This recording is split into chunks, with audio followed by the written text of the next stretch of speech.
bem-vindos todos, bem-vinda Jana, querida, bem-vindo a todos vocês que estão aí nos assistindo nesse nosso segundo encontro para a gente falar daquilo que a gente ama fazer, que é viajar, ter novas experiências e engrandecer as nossas vidas com tanto aprendizado, tanta coisa nova, descoberta. É assim tão profundo e amplo o tema que eu só posso fazer um convite, que é bora viajar de novo, Jana? Uhul, bora!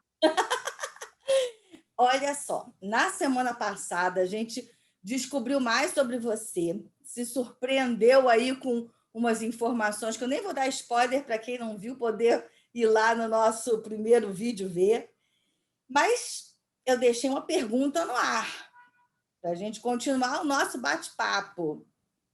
Eu acho que você deve ter já pensado alguma coisa sobre, e eu estou louca para ouvir a sua resposta. Eu te perguntei o seguinte, Jana, por que viajar?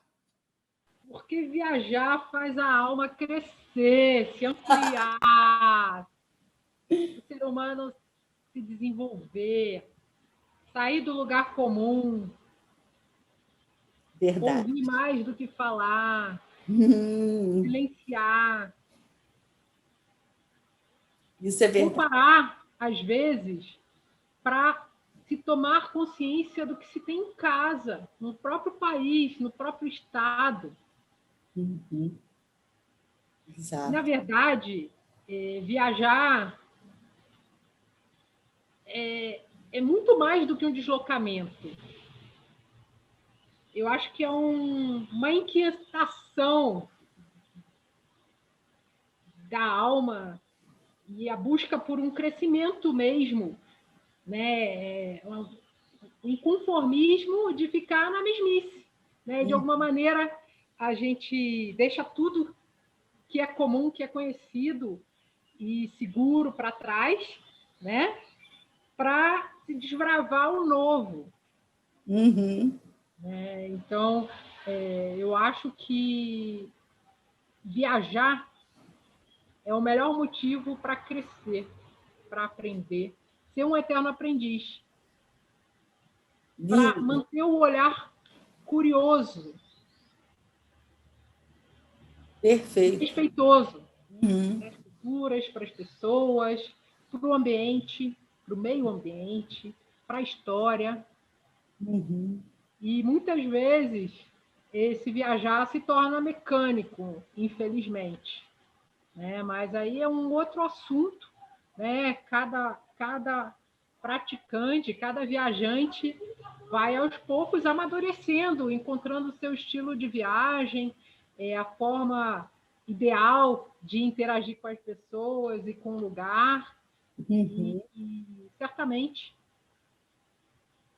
viajar é uma forma de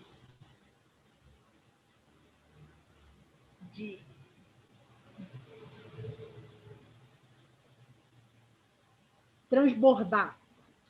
Que lindo isso. Muito perfeito. Amei, essa é uma forma de transbordar. Exatamente. E é neste transbordar que a gente encontra o transbordar do outro e as coisas se unem, se misturam, né?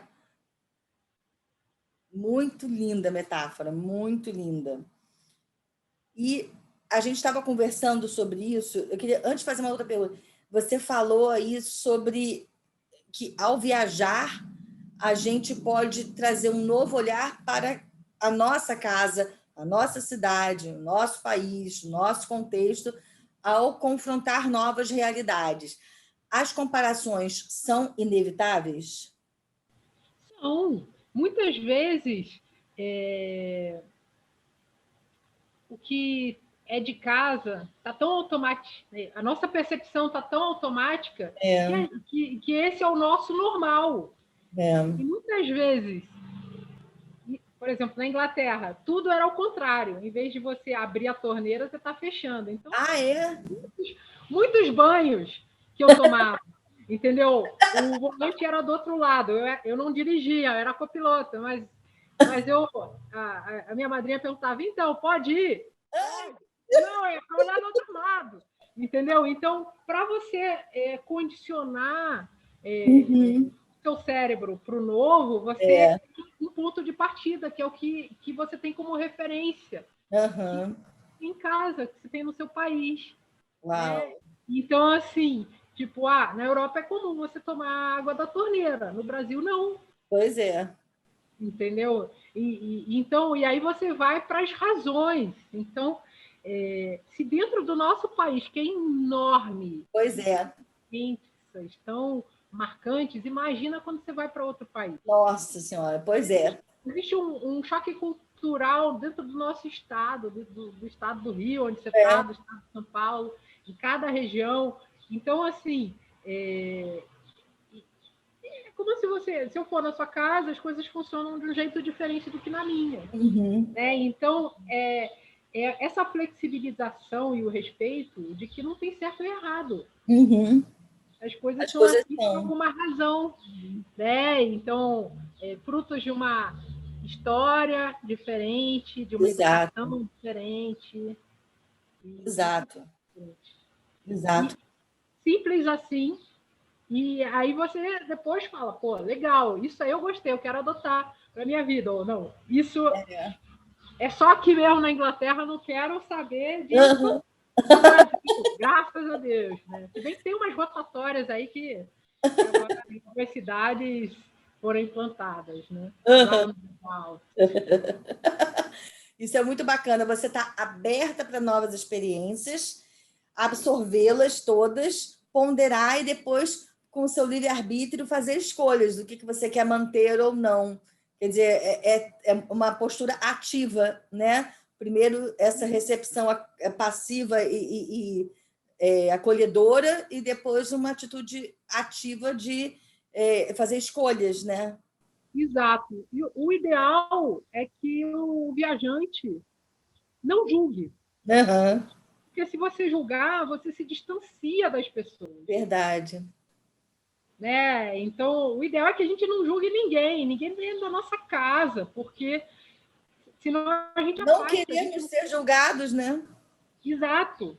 Então, assim, na verdade, quando a gente viaja, é um trabalho de humildade, porque a gente está indo para o desconhecido, então a gente, de alguma maneira, vai ser guiado, ou pelo nosso instinto, pela nossa intuição, ou pelo guia de turismo, ou pelo Waze, não importa.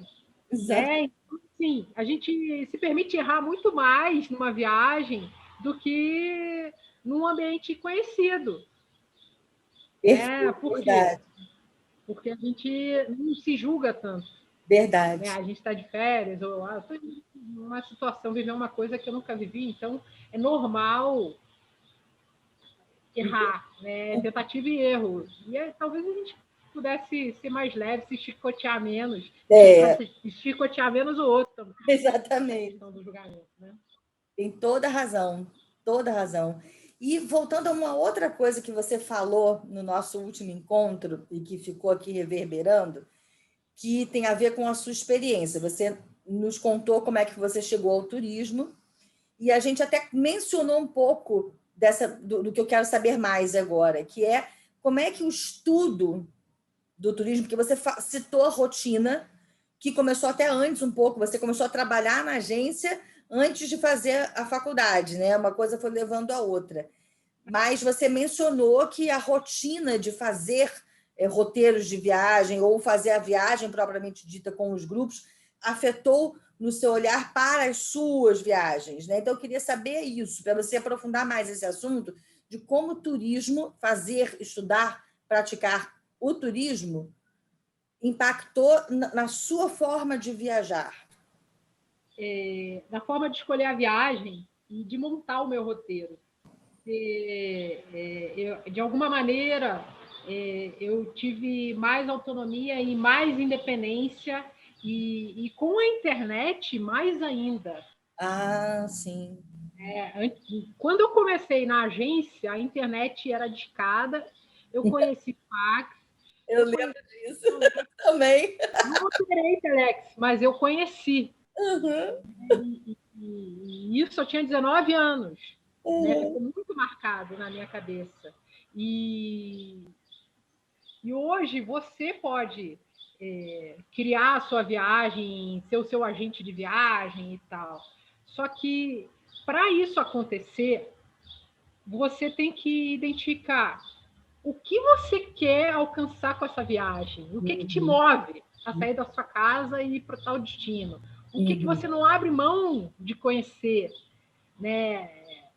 E aí, avaliar, por exemplo, mesmo eu sabendo fazer os roteiros de viagens, por exemplo, a minha última grande viagem que foi para o Peru.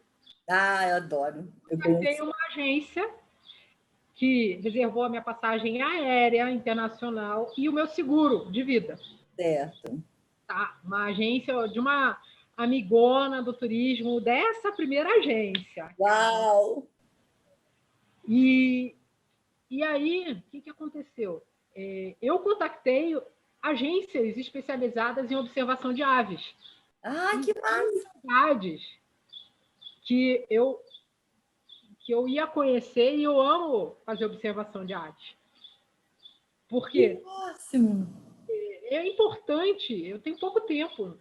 Então, por que não encontrar a pessoa certa que sabe onde os meus interesses de viagem vão ser alcançados de maneira mais rápida e mais eficiente. No caso, a observação de aves.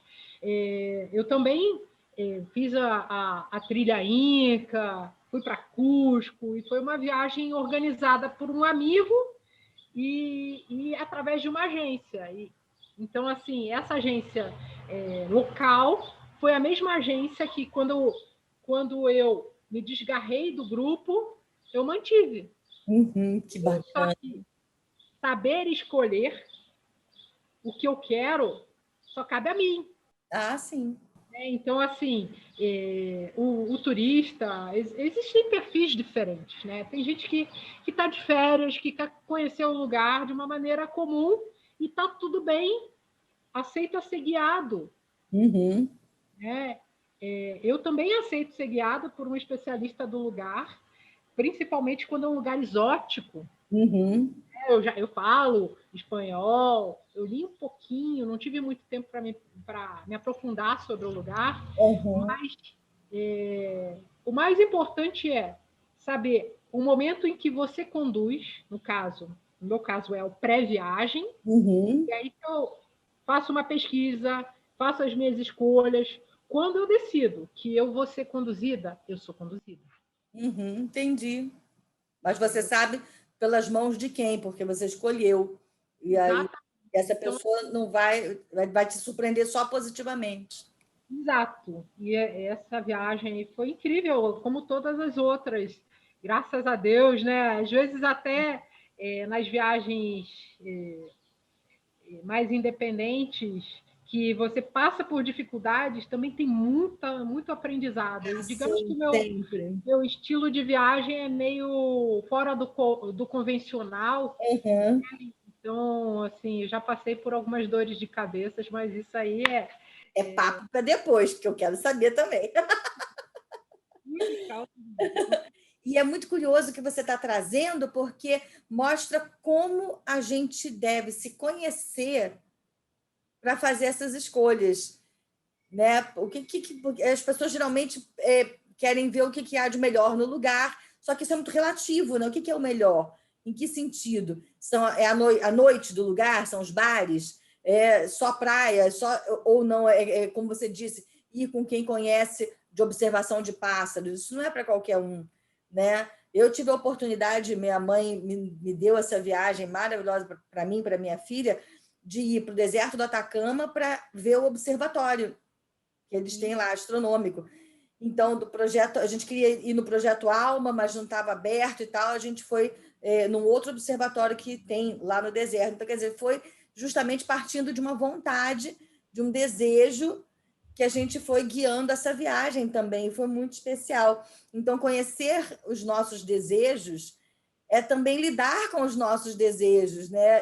Ter uma vida um pouco mais aprofundada, e não só ser levada pelo sabor do momento, que também é bacana, mas trazer outros aspectos, entrecortar com outros aspectos, né? Qual é a sua área de interesse normalmente? Uhum. O que você gosta de fazer? E, na verdade, às vezes a gente viaja e por que não manter essa área de interesse? Exatamente, exatamente. Isso tem a ver com a outra pergunta que eu queria fazer para você, que é justamente isso. Como é que você escolhe uma viagem? A gente está falando aqui que tem de tudo, né? Tem momento que é só lazer e tem momento que não, mas agora eu gostaria de conhecer isso, né? Então, como é que você escolhe a sua viagem? O que te guia? É só esse desejo? Tem mais? Como é que é isso? Olha, eu já falei do chamado, né? E o chamado geralmente vem pelo coração. É. E geralmente existem alguns sinais, né? A viagem que teve esse chamado mais piscante para mim, mais latejante, foi a oportunidade de ir para o caminho de Santiago, de Compostela, Sou louca para fazer. que veio de um convite despretensioso para ir para a França. E aí eu falei, eu só vou para a França se eu fizer o caminho de Santiago antes. E assim aconteceu. Então, Uau! eu não vou ficar atravessando toda hora, não. E aí foram 2 grandes viagens, né? Que, na verdade, eu precisava de um tempo, mas eu só descobri isso depois. Mas eu consegui fazer a digestão das 2 em momentos diferentes. Uhum. Então, geralmente eu não sigo as tendências dos destinos da moda. Não. É. Realmente eu gosto de lugares menos agitados. Eu vou em épocas mais calmas, né? E conforme a disponibilidade de tempo também. Né? Então, digamos que eu tenho alguns lugares no coração que eu gostaria de conhecer, né? Mas aí, quanto tempo de viagem, quanto de grana que eu tenho, né? Tudo E isso aí impacta. eu faço uma meditação, uma reflexão e falo, bom, é esse. E qual é o meu momento agora? O que é mais urgente? E naquele momento de Santiago de Compostela, eu precisava estar sozinha, eu precisava me esvaziar para me preencher apenas do essencial. Uhum. Então, foi assim, fundamental para nortear a minha vida dali para frente.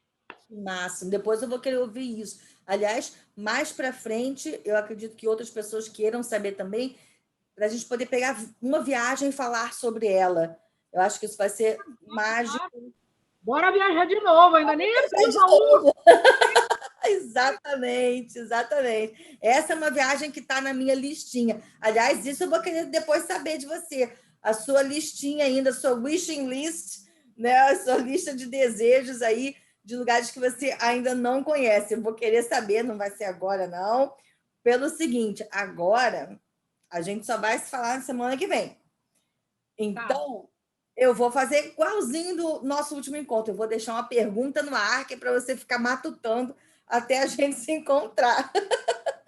Tá? E a minha pergunta, que eu acho que é a pergunta de muita gente, é a seguinte: e o que você leva na sua bagagem para uma viagem? Olha que essa pergunta tem muitos desdobramentos.